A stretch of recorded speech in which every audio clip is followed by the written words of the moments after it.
મિત્રો, મુંબઈ પાટીદારમાં સર્વેનું સ્વાગત છે યાત્રાળુઓનું। ગઈકાલે યમનોત્રી ધામ અમે પૂરું કર્યું, એક ધામ પૂરું કર્યું। બહુ થાકી ગયા હતા એટલે ગઈકાલનો વિડીયો આજે અપલોડ કરી રહ્યા છીએ। બધા થાકી ગયા હતા કેમ કે 5 કિલોમીટર રસ્તો છે, પછી 5 કિલોમીટર એ રસ્તો એટલો ખરાબ છે કે ચારે ધામમાંથી આ ધામમાં યાત્રીઓને વધારે તકલીફ પડે છે કેમ કે 45 ડિગ્રી એકદમ સ્ટીપ હોય છે અને ઘોડાથી આ કરવામાં આવે છે। ઘોડા ડોલી અને પીઠું આ હોટલમાંથી નીકળ્યા। આ હોટલમાં જે ઉતારો આપેલો ત્યાંથી 45 કિલોમીટર આગળ છે યમનોત્રી ધામ। ત્યાં જઈ અને ત્યાં એક ઉતારો રાખવામાં આવે છે। કિચન લઈ જઈને ત્યારે એ સ્થાન ઉપર આ રસ્તામાં તમે દ્રશ્યો જોયું, બસ બગડી ગઈ હતી એટલે બધા ઉતરેલા અને પછી એટલે ત્યાં જે આજુબાજુ હતા તેના કેમેરામાં દ્રશ્યો તેઓ કંડારતા હતા અને ત્યારબાદ આ દ્રશ્યો તમે જુઓ, જે લેન્ડસ્લાઇડિંગ થઈ ગઈ હોય, પથ્થર પડેલા હોય, કચરો પડેલો, રિટેનિંગ વોલ છે છતાં આ બધો કચરો રોડ ઉપર આવી ગયેલો, તેને સાફ કરી રોડ ક્લીન કરી અને પછી આ બસ જઈ શકે એટલો રસ્તો એ લોકો કરે અને પાછું રિપેરિંગ કામ ચાલુ થાય। આ રસ્તામાં આવા દ્રશ્યો અવારનવાર આવતા હોય, વોટરફોલ આવતા હોય। મિત્રો, મુંબઈ પાટીદાર લાઈક અને સબસ્ક્રાઈબ કરજો।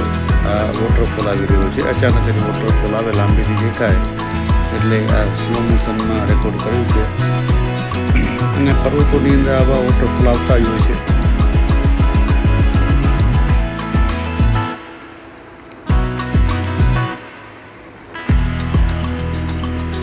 આ મંદિર છે અને ચારે બાજુ ગ્રીનરી। આ જુઓ, આ બરફાદિત પર્વતો ગાડીમાંથી દેખાય છે। થોડો ઘણો બરફ ગયા વર્ષનો છે તે એકદમ ઊંચા પહાડ પર આપણે જોઈ શકીએ છીએ।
આ જગ્યા છે જ્યાં ઉતારો આપવામાં આવેલો, ત્યાં કિચન રાખીને બપોરે ત્યાં જમવાનું હોય।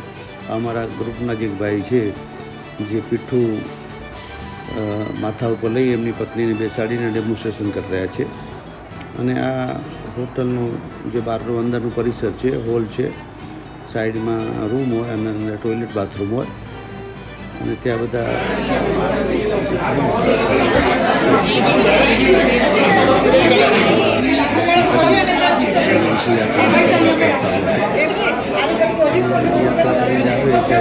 આવવાનું। ये आपका पहला धाम है यमुनोत्री धाम, ठीक है।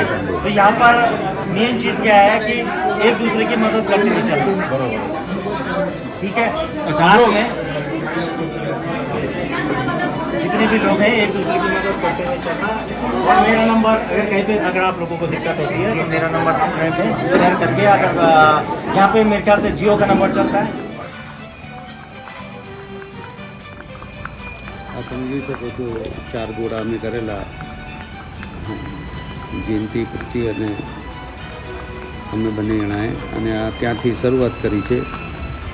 અહીંયા તો મોટા રોડ દેખાય છે પણ આગળ બહુ જ દ્રશ્યો તમે જોશો, બહુ સાંકડા રસ્તા, 3 થી 4 ફૂટના રસ્તા અને 45 ડિગ્રી ઉપર ચડવાનું, વાંકા ચોખ્ખા રસ્તા અને મોટા મોટા ટપ્પા ગંદા કોન્ક્રીટના, અને તેની અંદર યાત્રાળુઓ પગે ચાલી જતા હોય, પગે ચાલી ઉતરતા હોય.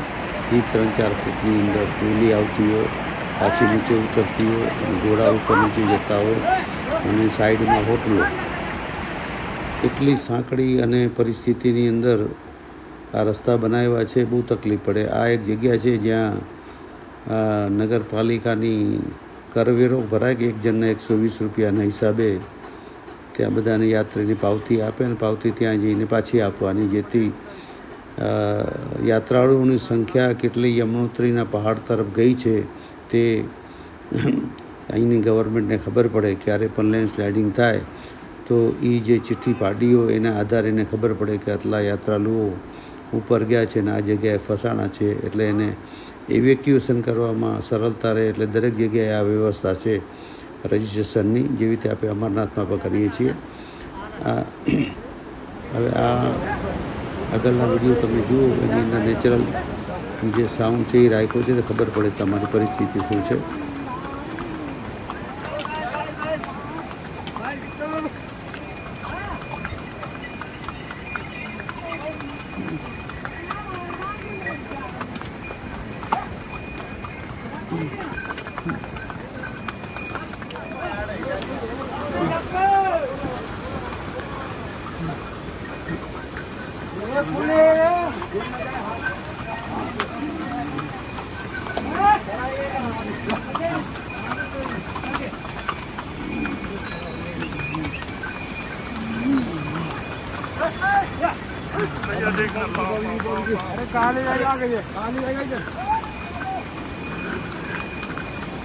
હું વાત કરતો હતો યમનોત્રીના રસ્તાની. સૌથી વધુ કઠિન છે.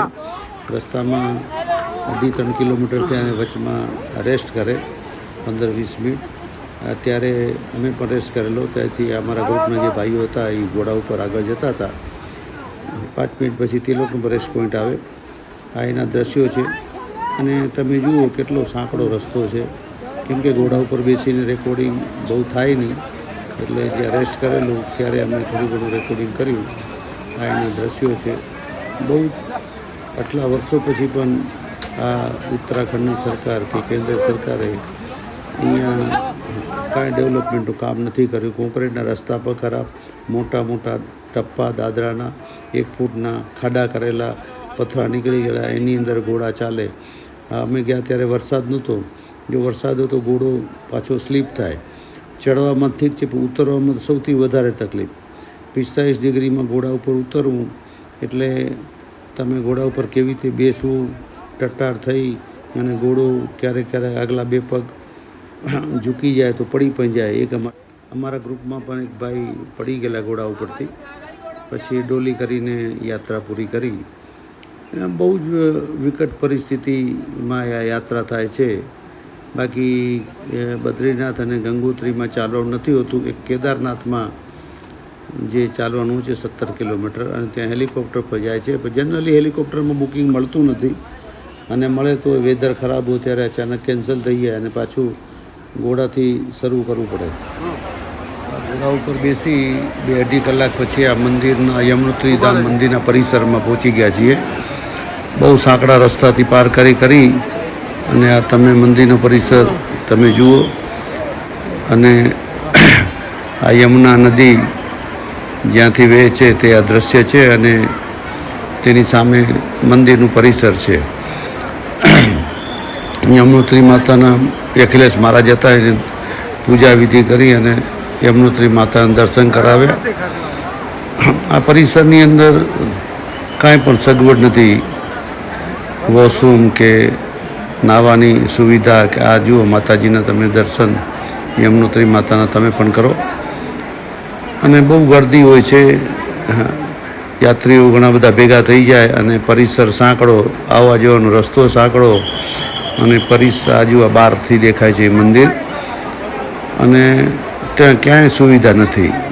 જેવી રીતે કાશી વિશ્વનાથ કોરિડોર બન્યો અને પાવાગઢ જે કોરિડોર બન્યો એવો આ કોરિડોર બનાવવાની ખૂબ જ જરૂર છે. આટલા વર્ષો પછી પણ આ પરિસરની આજુબાજુ સિનિયર સિટીઝન કે બધા આવે, બેસવાની ઉઠવાની કાંઈ સગવડ નથી. અને 5 કિલોમીટર જે ઘોડાથી યાત્રા કરવી પડે, સૌથી ચારધામમાંથી સૌથી આ કઠિન છે. વિડીયો ગમ્યો તો શેર કરજો, સબસ્ક્રાઈબ કરજો. ધન્યવાદ અસ્તુ.